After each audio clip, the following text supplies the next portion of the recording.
No testamento espiritual deixado pelo Papa Bento XVI, que veio, não é? Foi apresentado quando de sua morte, ele disse uma frase muito forte e deixou essa mensagem então para toda a igreja, enquanto vigário de Cristo, né? Enquanto assumido a missão que o Senhor lhe confiou, ele deixou uma mensagem forte, uma mensagem para todos nós, e ele disse: permanecei firmes na fé, não vos deixeis confundir. Permanecei firmes na fé, não vos deixeis confundir. Um homem que se consumiu no serviço da igreja, um homem que ao longo de toda a sua vida defendeu a fé cristã católica, um homem que podemos dizer foi um mártir da fé, no sentido desse martírio branco que se consumiu, defendendo a fé, sem ceder às pressões deste mundo, sem retroceder naquilo que é a verdade revelada e confiada por Cristo à sua igreja, enquanto depositária desta fé. Então guarda já esta palavra: permanecei firmes na fé, não vos deixeis confundir. Nós temos a consciência de que virá, ou já veio, um tempo de grande confusão. Um tempo de grande confusão, não fora da igreja, porque a confusão fora da igreja já existe há muitos e muitos séculos. Mas nós temos visto uma crescente confusão, inclusive dentro da igreja. E aqui eu me lembro das palavras de um grande profeta de Deus, Monsenhor Jonas Abib, que esteja a interceder por nós nesse momento tão difícil da nossa história, quando ele, décadas atrás, já dizia: chegará um tempo que não será suficiente andar com a Sagrada Escritura. Vocês precisarão andar também com o catecismo da Igreja Católica, debaixo do braço. Tamanha será a confusão que estará instalada, inclusive dentro da própria igreja, onde escutamos algo de um, outra coisa diferente de outro, onde já temos dificuldade de encontrar aonde está, qual é de fato a doutrina sólida, milenar, o magistério e o ensinamento da igreja. Tempos de grande confusão. E nesses tempos, então, irmãos, de grande confusão, estudar a fé, conhecer a fé é imprescindível. Isso está dito na Sagrada Escritura. Isso está dito na Sagrada Escritura, os tempos que virão, tempos difíceis, tempos que virão, tempos que já estão aí. Isso está dito também no Catecismo da Igreja Católica: a igreja percorrerá o caminho do esposo. A esposa percorrerá exatamente o caminho do esposo. Ela será igualmente traída, ela será igualmente crucificada, ela também estará como que desaparecida aqueles 3 dias que o Senhor permanece então morto, e só ao 3º dia ressuscita. A igreja passará por toda essa via crucis, por todo esse calvário. Ela seguirá o caminho do esposo. Não se trata de uma vitória histórica aqui nesse plano material. Não. Ela sim, as portas do inferno não prevalecerão, como não prevaleceu sobre o Senhor que vence a morte. A igreja é vencedora, mas ela seguirá o caminho do esposo. E nós olharemos talvez um cenário não tão distante e tenhamos talvez dificuldade de encontrar, de identificar onde está a igreja. É isso que está dito no catecismo, eu não estou inventando palavras. Está dito no catecismo da Igreja Católica, você pode conferir a aprovação derradeira da igreja, parágrafos 675 a 677. Irmã Maria Raquel não está com sensacionalismo. É o que está dizendo aqui no Catecismo da Igreja Católica, parágrafos 675 a 677. Então, no meio de tudo isso que é anunciado, eu repito o que eu disse para você na segunda-feira, não estamos aqui para nos prepararmos para o pior. Deus nos reúne para nos prepararmos para o melhor. Porque é verdade que o Senhor passou pela sua paixão, por sua morte, por sua crucificação, mas é também verdade que Ele ressuscitou. A igreja ressuscitará então gloriosa, percorrendo o caminho do esposo. A igreja é vencedora. Agora, eu e você, nós precisamos tomar uma atitude. Qual a atitude? Permanecermos na barca. O mundo vai pressionar. Talvez os próprios familiares vão nos pressionar, para que abramos mão da verdade da nossa fé, para que abramos mão daquilo que recebemos enquanto revelação. Nós sofreremos pressões de todos os lados, mas aquele que permanecer firme, fiel, aquele que perseverar até o fim, é esse que será salvo. E por isso a importância de você estar aqui.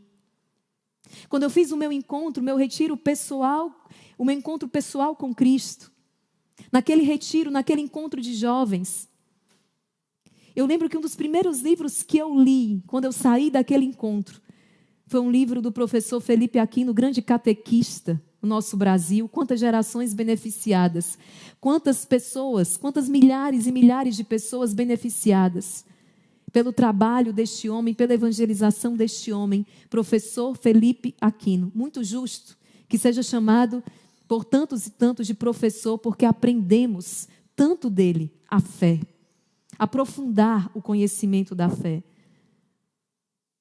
E o professor Felipe Aquino tem então este livro que eu li que diz: por que sou católico? Será que eu e você, será que você sabe por que você é católico? Será que somos católicos porque hoje convém? Será que somos católicos porque hoje eu tenho um sentimento bom quando eu entro na igreja?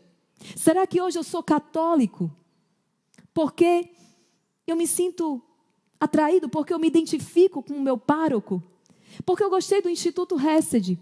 Sou católico porque eu gostei do Instituto Hesed. Eu vou te dizer, nenhuma dessas razões se sustentam na barca de Pedro. São razões momentâneas. No dia que você se decepcionar com o seu pároco, você muda, você sai.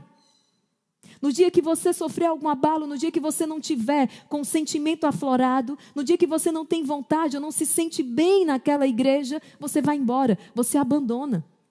Ou seja, essas razões não são razões suficientes para te fazer manter-se na barca de Pedro, dentro da verdadeira e única igreja fundada por Cristo.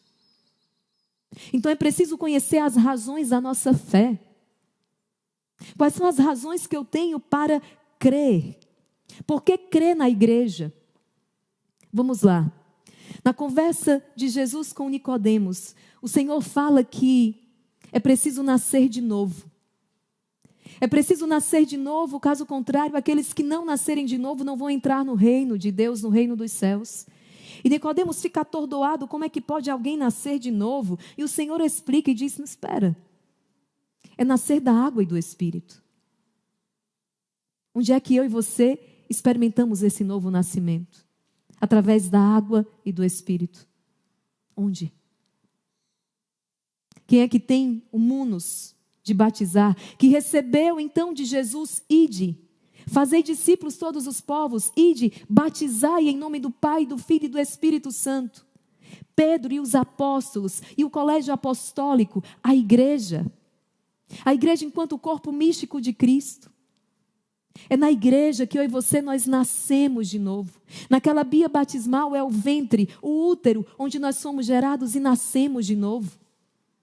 Nascemos da água e do Espírito.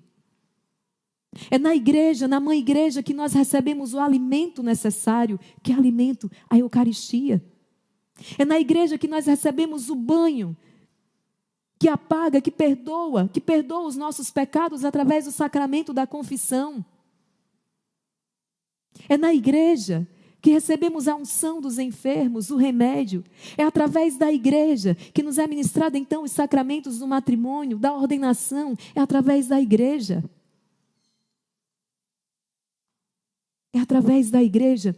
Certa vez, no Natal, alguém dizia: irmã Maria Raquel, estou muito triste. Por quê, filho? Porque eu estou só neste Natal. Como é que pode? Um cristão católico está só no Natal. Eu não tenho para onde ir. Como um cristão católico não tem para onde ir no Natal? Disse: você vai para a sua casa. Que casa, irmã Maria Raquel? A igreja. Você vai para a sua casa no Natal, participar daquela grande liturgia, a solenidade do Natal do Senhor. Você vai adentrar na sua casa, a igreja. Você tem uma ceia esperando por você, o banquete eucarístico. Você tem milhares de irmãos na fé, os teus irmãos, que lá estarão. Você tem uma mãe, a Santíssima Virgem. Você tem um pai, Deus Todo-Poderoso.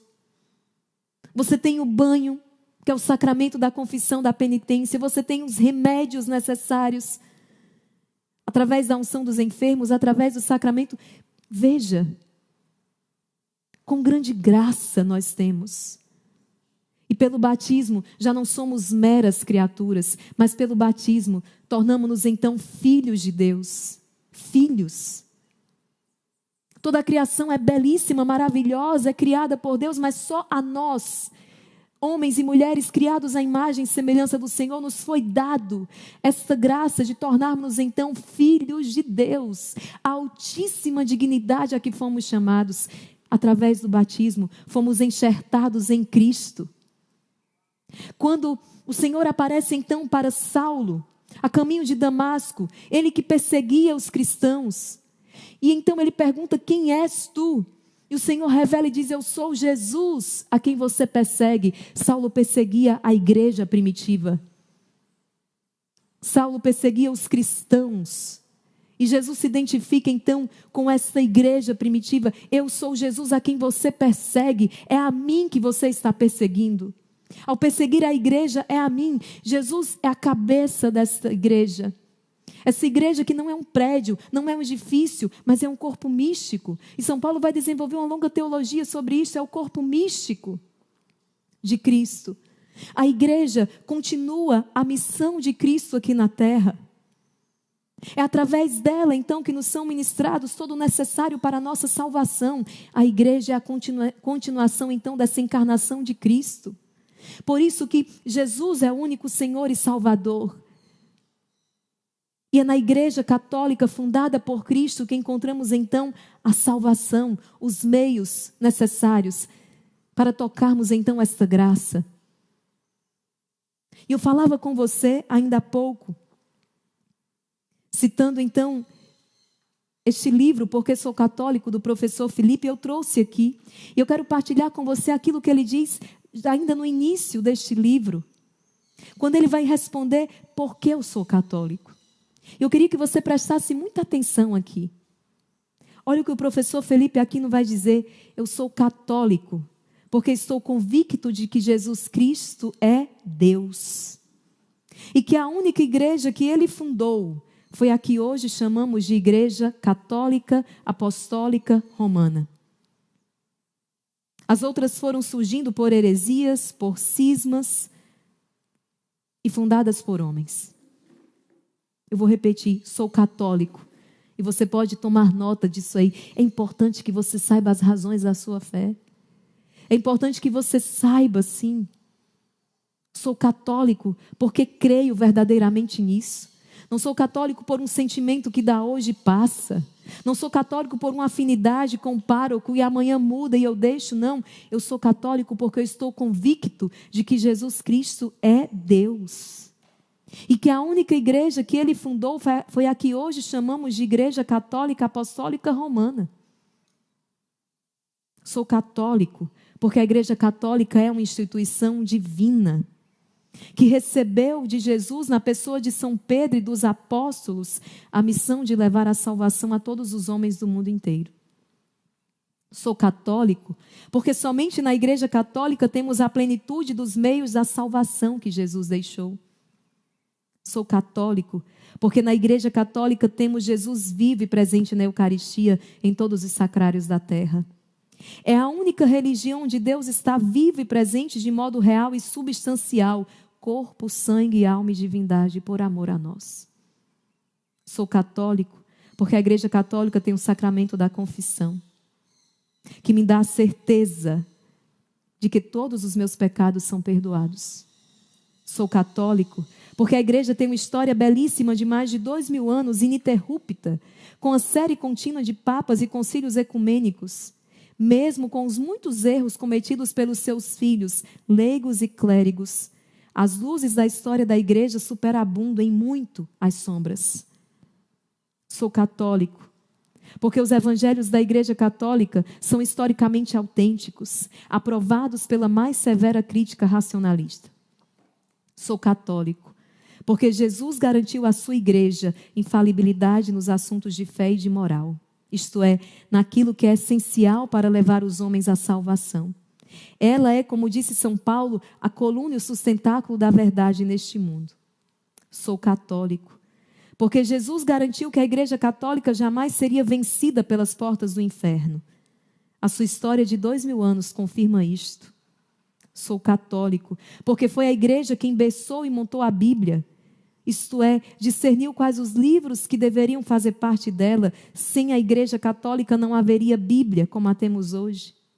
A Bíblia vem da Igreja Católica e não o contrário. Por isso, ela é a única intérprete oficial da palavra de Deus. Sou católico, porque a Igreja tem os sacramentos através dos quais Jesus se dá e deixa encontrar, que nos transmitem a graça de Deus desde o nascimento até a morte. Na liturgia, a Igreja celebra os sacramentos. Sou católico, porque a Igreja responde com clareza e profundidade às questões da vida. Quem sou eu? O que é este mundo? O que estou fazendo aqui? Por que existe sofrimento e morte? Para onde iremos após esta vida? Sou católico, porque Jesus deu a sua mãe, a Virgem Maria, para ser também a minha mãe. E porque a Igreja também escolheu o seu pai adotivo São José para ser nosso pai no céu e protetor neste mundo. Tudo isso e muito mais me dão a certeza da veracidade da fé católica. Olha quantas razões. A sublimidade da sua doutrina, os santos, a quantidade de pessoas com vida santa viveram a virtude de maneira heróica. Os milagres, a providência divina, mesmo tentando destruí-la por dentro, ela permanece. Os sacramentos, a liturgia, os ensinamentos, a história da igreja, os santos padres, tudo isso nos fazem católico. Cremos verdadeiramente nessa verdade revelada. Nós temos uma casa, nós temos uma fé, ela é sólida e essa fé resiste às intempéries ao longo deste tempo. É verdade que a barca vai para um lado, é jogada de um lado para o outro, mas ela não naufraga. Ela não afunda, porque o Senhor está presente nela. Nós vivemos tantos períodos difíceis, como por exemplo esse período da pandemia, onde Deus levantou o exército de São Miguel. E quantos testemunhos belíssimos de um povo com fé. Nós olhávamos para aquele tempo não com o desespero que o mundo olhava, mas nós olhávamos para aquele tempo, sim, de profundo sofrimento, olhávamos com fé. Isso tudo vai passar. Olhávamos para aquele tempo com fé. E como era belo ver sacerdotes entrando nos hospitais, enquanto o mundo se fechava com medo, a quantos homens que de maneira heróica entravam naqueles hospitais para administrar os sacramentos àqueles moribundos, levando o conforto dos sacramentos. No nosso instituto, pessoas que ao redor passando fome, e tínhamos sim a permissão então de alimentar essas pessoas que estavam famintas. Sim, mesmo diante de um risco, de um contágio, mas a caridade é a plenitude da lei. E então distribuíamos os alimentos, as cestas, as quentinhas para essas pessoas que recebíamos, porque estavam famintas. Isso só é possível em corações de homens e mulheres que são animados pela fé, na certeza de que existe um céu, na certeza de que isso aqui não é tudo, de que há algo muito maior do que isso, de que há algo muito, muito maior. E como foi uma experiência tremenda ver quantas pessoas no sofrimento, moribundas naquele leito, mas receberem um consolo de um sacerdote que levava a unção dos enfermos, que muitas vezes tinham a graça de receber o viático, a última Eucaristia, e na certeza de que não era o fim, mas como diz Santa Teresinha, era apenas um piscar de olhos entre este tempo e a eternidade. Fechavam os olhos para este tempo, mas abririam na eternidade.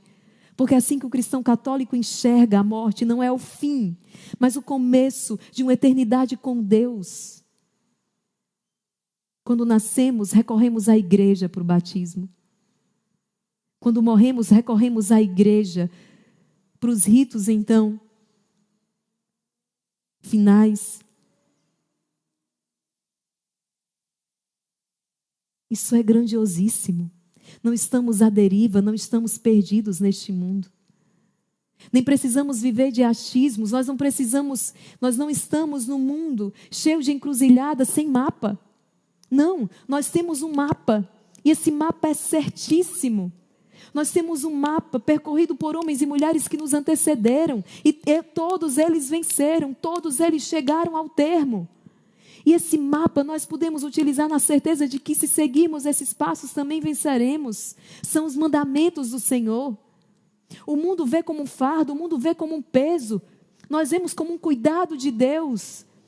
Deus não é um tirano que nos criou e nos abandonou aqui e disse: vivam como vocês quiserem. Que pai é esse que bota um filho no mundo e não educa, não ensina e não forma? Esse não é o nosso Deus. É verdade que esse pai respeita a liberdade dos seus filhos. Mas como um pai, ele vai dizer: filho, esta conduta não vai levar você a um bom lugar. Filho, é este o caminho, é por aqui. É este o nosso Deus, que nos revelou, nos deixou então os mandamentos, para que, seguindo os mandamentos, nós fôssemos plenamente felizes até o ponto que podemos ser nesta terra. Quem segue os mandamentos é feliz. É uma norma, é um mapa, é um termo, é uma segurança. Nós não precisamos então nos deixar guiar por nossas paixões desordenadas que nos ferem, que nos machucam e machucam os outros. Nós temos a graça de Deus. Nós temos os ensinamentos, nós temos a palavra. Olha quanta riqueza. O quanto tem sido dito, essa frase se popularizou: é lindo ser católico. É lindo ser católico. Mas ninguém é católico à sua maneira. Nós só podemos ser católicos à maneira que a igreja ensina. Não existe esse self-service. Quando você começa a fatiar, quando você começa a tirar aquilo que você quer viver, o que você não quer viver, o que você vai observar, o que você não vai observar, você deixou de ser católico há muito tempo. Ninguém vive o catolicismo à sua maneira. Ou se vive o catolicismo à maneira do que Cristo ensinou, ou não existe catolicismo. E é só na totalidade desta fé, vivendo a totalidade desta fé revelada. Não fomos nós que, com nossos esforços humanos, chegamos até Deus. Foi Ele que se encarnou, foi Ele que se revelou. E é só ao assumirmos e vivermos a totalidade desta fé cristã católica que podemos então dizer: sou católico. E é verdade que é uma fé que exige tudo de nós. Porque exige de nós que respondamos a um Deus que nos ama, que amemos a Deus e aos irmãos, e isso exige tudo de nós. Catolicismo não combina com facilidade. Nós já falamos isso em outra pregação. Não foi para a facilidade que fomos chamados, mas para a felicidade em Deus. E ela vem quando cumprimos a nossa missão. É uma consequência. Então, a fé cristã católica exige tudo de nós, mas também nos dá tudo. E quem nos deu tudo pode exigir tudo de nós. Como é triste ver tantas pessoas hoje desorientadas. Desorientadas nas suas decisões, na sua postura, na sua vida. Porque se deixam guiar por conceitos que mudam a cada dia, por paixões que vão e vêm. Estão desgovernadas, desorientadas. É exatamente aquela experiência que o Evangelho traz: construir uma casa sobre a areia. Qualquer vento que der vai derrubar essa casa. Qualquer tempestade que se abater vai derrubar essa casa. Não é preciso criar raízes. É preciso construir a casa sobre a rocha, e a rocha é o próprio Cristo. A rocha é o próprio Cristo. Interessante que nós hoje temos visto muitos que deixam a igreja católica. Quando saem aí os números, as estatísticas, nós vamos vendo uma redução. Eu me pergunto até que ponto de fato é uma redução, até que ponto essas pessoas um dia foram católicas de fato. ou se na verdade não é a purificação que vai acontecendo, porque é aquilo que o venerável Fulton Sheen vai dizer. Não há sequer 100 pessoas nos Estados Unidos que odeiam a Igreja Católica, mas há milhões que odeiam o que elas acham que a Igreja Católica é. Tem muitas pessoas vivendo exatamente assim, no que elas acham que é a Igreja. Olha essa frase como é forte. Não há sequer 100 pessoas nos Estados Unidos, ele um bispo americano, não há sequer 100 pessoas que odeiam a Igreja, mas há milhões que odeiam o que elas acham que a Igreja é. Não conhecem por dentro. E nós queremos fazer aquele mesmo convite que o Senhor fez. Que o Senhor fez aos seus: vinde e vede. Vinde conhecer esta fé. Hoje essa pregação é para todos os meus irmãos na fé, mas também para tantos que estão em as apalpadelas buscando a verdade, todos os homens e mulheres de boa vontade que anseiam por encontrar a verdade. Como um Santo Agostinho de Hipona, que passou anos buscando a verdade, como Edith Stein, Santa Teresa Benedita da Cruz, que se declarou ateia, de origem judia, se declarou ateia, mas tinha uma busca sincera pela verdade e pela sabedoria. E tantos outros, como Chesterton, Cardeal Newman, tantos que têm sido comentado bastante nessas últimas décadas. Homens e mulheres que tinham uma busca sincera pela verdade e quando encontraram a verdade, foram capazes do sacrifício da própria vida. Porque só a verdade pode nos libertar. Ninguém pode ser liberto por uma mentira. Ninguém constrói uma vida feliz em cima de uma mentira. E interessante que esse mesmo Fulton Sheen escreve um artigo que eu quero partilhar com vocês, venerável Fulton Sheen. Olha o que ele diz. Se eu não fosse católico e estivesse procurando a verdadeira igreja no mundo de hoje, eu iria em busca da única igreja que não se dá bem com o mundo. Em outras palavras, eu procuraria uma igreja que o mundo odiasse. A minha razão para fazer isso seria que, se Cristo ainda está presente em qualquer uma das igrejas do mundo de hoje, ele ainda deve ser odiado como era quando estava na terra. Se você tiver que encontrar Cristo hoje, então procure uma igreja que não se dá bem com o mundo. Procure por uma igreja que é odiada pelo mundo como Cristo foi odiado. Procure pela igreja que é acusada de estar desatualizada com os tempos modernos, como nosso Senhor foi acusado de ser ignorante e nunca ter aprendido. Procure pela igreja que os homens de hoje zombam e acusam de ser socialmente inferior, como zombaram de nosso Senhor porque veio de Nazaré. Procure pela igreja que é acusada de estar com o diabo, como ele foi acusado de estar possuído por Belzebu. Procure a igreja a qual os homens dizem que deve ser destruída em nome de Deus. Do mesmo modo que os que crucificaram Cristo julgavam estar prestando serviço a Deus. Procure a igreja que o mundo rejeita porque ela se proclama infalível. Pois foi pela mesma razão que Pilatos rejeitou a Cristo, por ele ter se proclamado a si mesmo a verdade. Procure a igreja que é rejeitada pelo mundo, assim como nosso Senhor foi rejeitado pelos homens.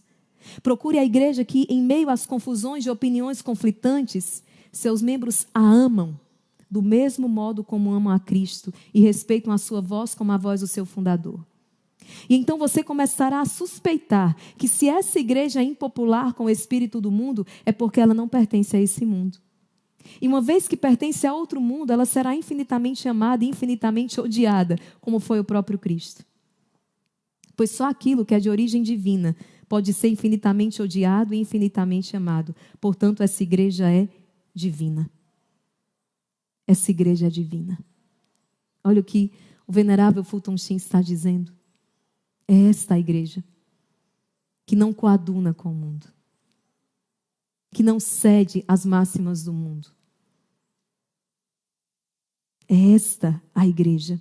E nós precisamos recuperar, sim, essa alegria e este amor à igreja. Eu amo a igreja, minha mãe. Eu amo a igreja católica. Eu amo ser católica.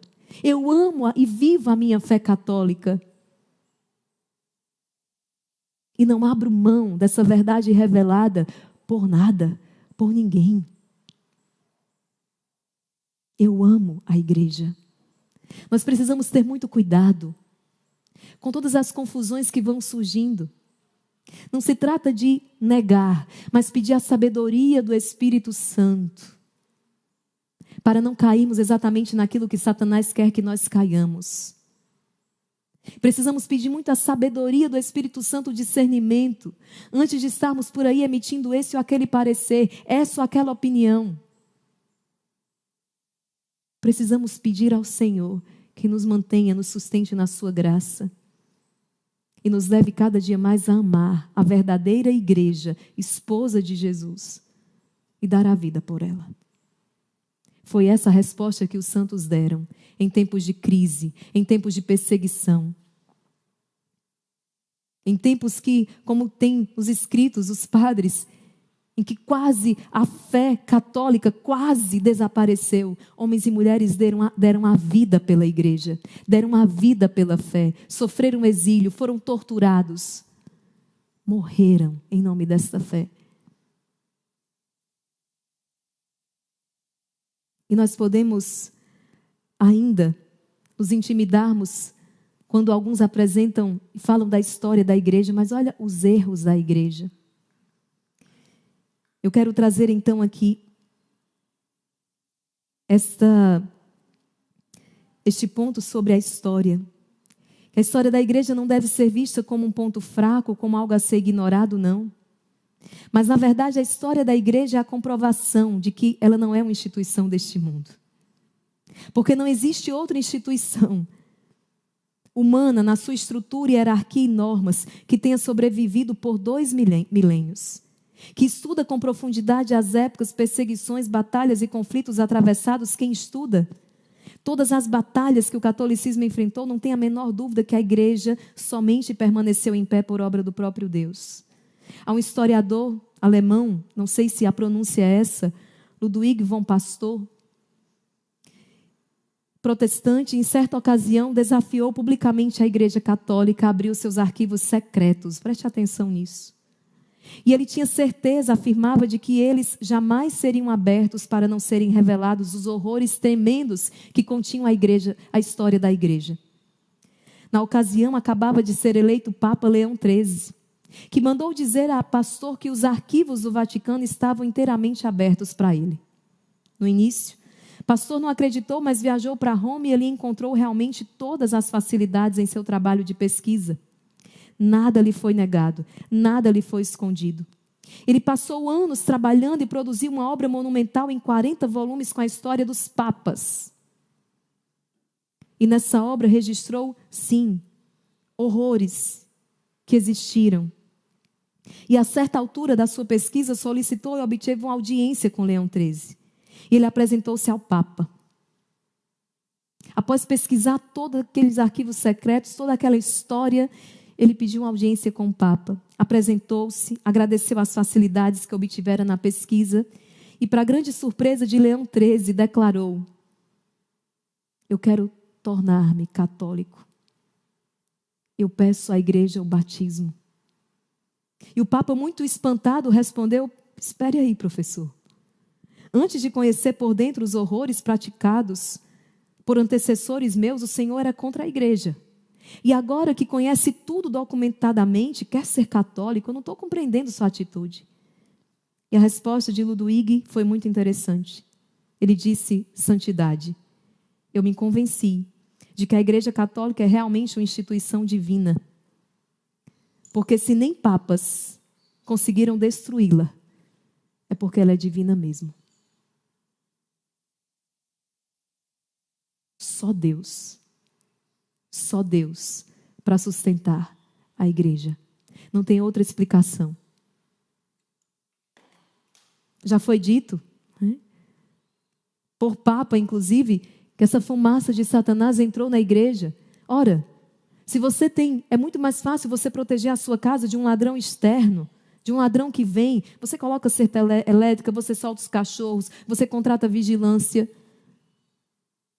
Mas quando o inimigo é, por exemplo, um secretário, uma pessoa que você coloca dentro da sua casa, e nós sabemos que os inimigos da igreja estão tentando destruí-las a partir de dentro. A partir de dentro. Mas, obviamente, não conseguirão. É verdade que os estragos serão muitos, mas é também verdade que não conseguirão, porque ela é indestrutível. Porque as portas do inferno não irão prevalecer. Mas é verdade também que eu e você precisamos estar atentos, vigilantes, para não acabarmos fora da barca. Quantas pessoas que a gente encontra que vão dizer: deixei a igreja. Mas por quê? Porque eu me decepcionei com tal pessoa, com a liderança, com um coordenador. E aí nós precisamos lembrar então daquilo. Se deixamos a igreja por causa das pessoas, seja elas quem forem, é porque não entramos nela por causa de Cristo. Se deixamos a igreja por causa das pessoas, é porque não entramos nela por causa de Cristo. Se eu deixo o Instituto Hesed por causa da decepção com pessoa A, B, C, porque não entrei no Instituto por causa de Deus. É verdade que as pessoas são instrumentos na nossa vida. Quantos? Hoje mesmo, ontem eu falava, o Padre Stanley, Padre Marco. Quantas pessoas eu tenho gratidão porque foram instrumentos na minha vida. Instrumentos, não mais do que isso. Assim como o Instituto Hesed também quer ser na sua vida um instrumento da graça de Deus. Não mais do que isso. Mas é por Deus que eu permaneço. Posso até não ter entrado naquele momento na igreja por causa dele, mas porque alguém me levou. Mas preciso agora encontrar razão para permanecer na igreja, não mais pelas pessoas, mas por causa de Deus. Eu permaneço por causa de Deus. Eu permaneço porque eu amo o Senhor. Eu permaneço porque eu amo a igreja. E se estou vendo pessoas que estão crucificando, ofendendo, traindo a igreja, eu devo reparar essas traições com a minha vida. Se eu estou vendo o sofrimento da igreja, porque aqueles que deveriam zelar por ela estão apunhalando, eu devo então reparar com a minha vida. Foi isso que os santos fizeram. Quando lá atrás do colégio apostólico sai um traidor, isso não diminui em nada o poder de Deus. Mas é já Deus ensinando e falando conosco. Vocês estão entendendo isso?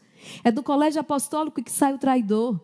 É do colégio apostólico que sai algum que nega o Senhor e depois se arrepende. Ou seja, formado por homens comuns, miseráveis também. Mas sabemos que existe a assistência do Espírito Santo. Sabemos que existe a assistência do Espírito Santo. E não podemos deixar a igreja, instituição divina, corpo místico de Cristo, por causa das falhas e dos erros de A, B ou C. Nós temos mais de 2.000 anos de história. Nós temos o magistério, nós temos o testemunho dos santos, nós temos a tradição, nós temos a Sagrada Escritura. Nós temos todas as razões do mundo e do céu para permanecermos. E não temos nenhuma razão para debandarmos. Não temos nenhuma razão para irmos embora. Não temos nenhuma razão plausível para isso. É loucura. Sairmos de dentro do redil, sairmos de dentro da barca onde temos proteção, alimento e segurança para nos lançarmos na loucura deste mundo.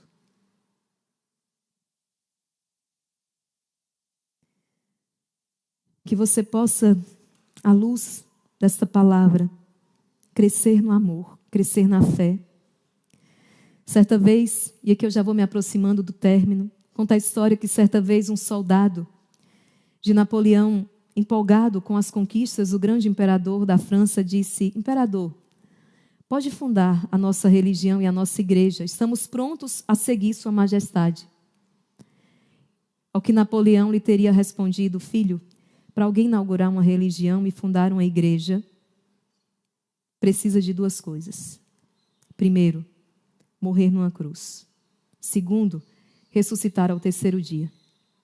A primeira, eu não quero. E a segunda, eu não posso. Então, pare com essa história de fundar uma igreja e uma religião. Entendem? Napoleão, com seu exército, com as suas vitórias, sendo aclamado quase ali como um deus, e um dos seus soldados chega e diz: funde a sua igreja, funde a sua religião, que nós vamos seguir sua majestade. Napoleão, que de católico, penso eu, não tinha nada, Diz: pare com essa história, porque para se fundar uma igreja, uma religião, é preciso morrer numa cruz e ressuscitar ao terceiro dia. A primeira coisa eu não quero e a segunda eu não posso. Só Jesus. Então o verdadeiro Deus que se fez carne, morreu e ressuscitou. E deixou a sua igreja como continuação da sua missão e conferiu munus aos seus apóstolos, de através dos sacramentos, fazerem chegar até nós então os meios da salvação. Nós pertencemos a esta igreja, odiada pelo mundo, batida por dentro e por fora, mas que permanece. O Papa Bento XVI falava no seu testamento espiritual: ao longo da minha vida eu vi tantas teorias, tantas teses se levantarem como irrefutáveis, para logo mais desmoronarem. Não passavam de filosofias com aspecto de ciência. Desmoronaram todas, mas a igreja permaneceu. A verdade defendida por ela permanece. O inimigo, ele tem uma estratégia terrível, ele cria problema e depois ele vem lhe apresentar uma solução, como se fosse o bonzinho da história. Quantos problemas que hoje nós estamos enfrentando, exatamente porque caímos nessas ciladas. É muita inocência, eu não sei se ignorância, inocência, de que nós cristãos católicos continuemos perguntando ao mundo o que nós devemos fazer, como nós devemos nos portar.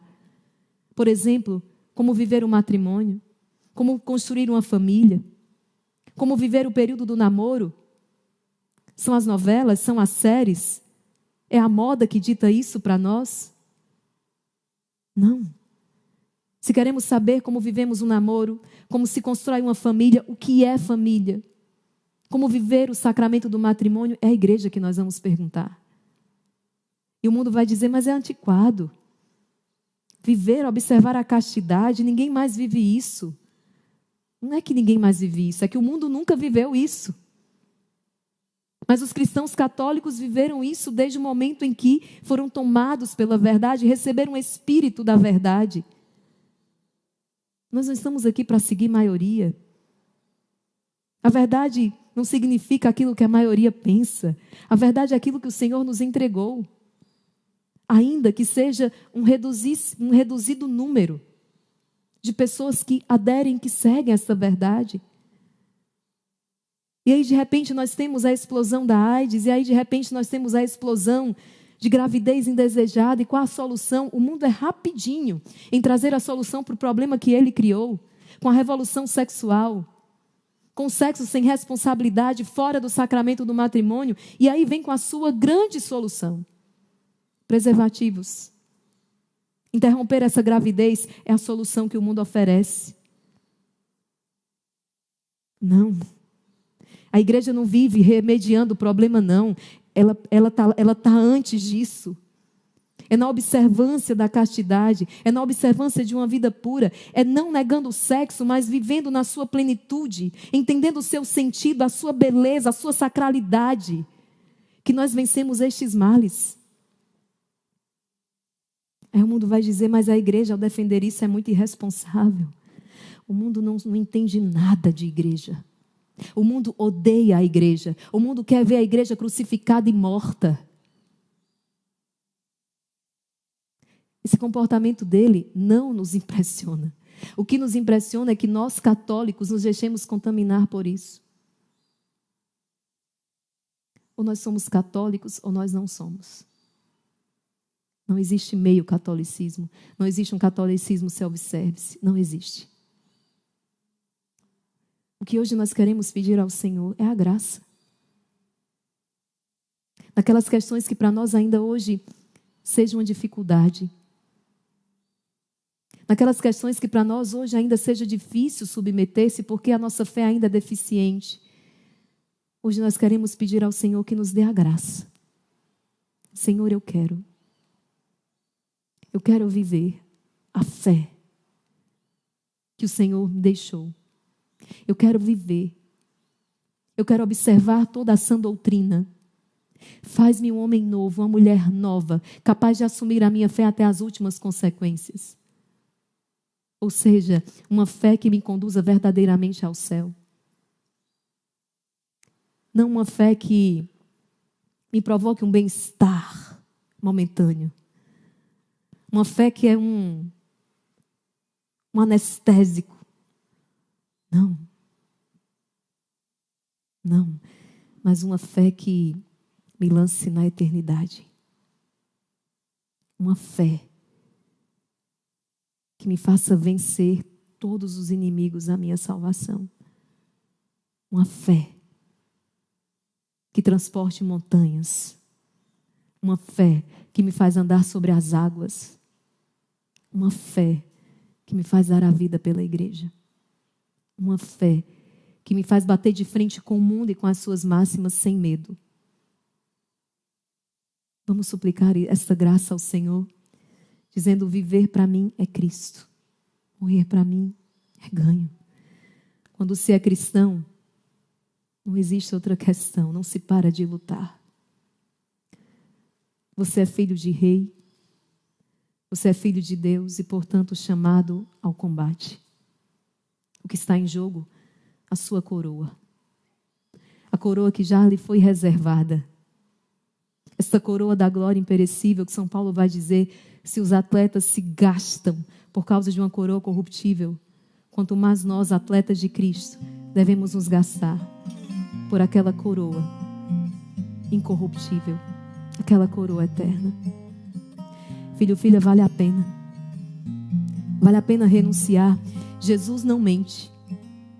Tem os falsos profetas aí que fazem as suas falsas promessas, porque na verdade eles não são capazes de nada. É só da boca para fora. Jesus, ele não mente, a sua palavra tem poder. Ele não chegou pregando um progressismo, ele chegou dizendo assim: você quer me seguir? Preste atenção. Jesus, ele disse: você quer me seguir? Renuncie a si mesmo. Tome a sua cruz e me siga. Jesus não chegou como esses falsos profetas que chegam e dizem assim: pare de sofrer, não é? A partir de agora é só... Não. Jesus chegou e disse assim: quer me seguir? Você vai percorrer o mesmo caminho que eu. Vamos juntos para aquele Calvário, onde seremos crucificados. Mas não é ali que nós vamos parar. Nós vamos juntos até a ressurreição, até a glória, porque eu te criei para a glória. Mas tem um Calvário que precisa ser enfrentado antes. Por isso, renuncie a si mesmo. Renuncie aos seus apetites. Renuncie aos seus gostos. Renuncie aos seus conceitos. Renuncie. Submeta a autoridade da igreja. Tome a sua cruz e me siga. E tu estarás comigo no paraíso, na glória. Foi isso que Jesus disse. A mim, a você, a esposa, a sua esposa, a igreja. Vamos rezar com esta canção. Que hoje possa nascer do Espírito homens e mulheres renovados. Homens e mulheres capazes de renunciar a tudo isto que está hoje na sua vida, mas não pertence a você. Esses vícios, essas práticas, quantas falsas doutrinas. Renunciar a tudo isso, buscar o sacramento da confissão e começar com Cristo. Você é chamado para o bom combate. Você é chamado para ser sim um vencedor, um vitorioso em Cristo. Alegre-se. Alegre-se porque Deus então te fez então católico. Alegre-se porque esta fé foi derramada como um dom no batismo. Alegre-se porque você faz parte desta igreja, dessa única igreja fundada por Cristo, a Igreja Católica Apostólica Romana. Alegre-se. Ame esta igreja e dê a sua vida por ela como Cristo. E alegre-se no Senhor porque todo necessário para a tua salvação está ao teu alcance.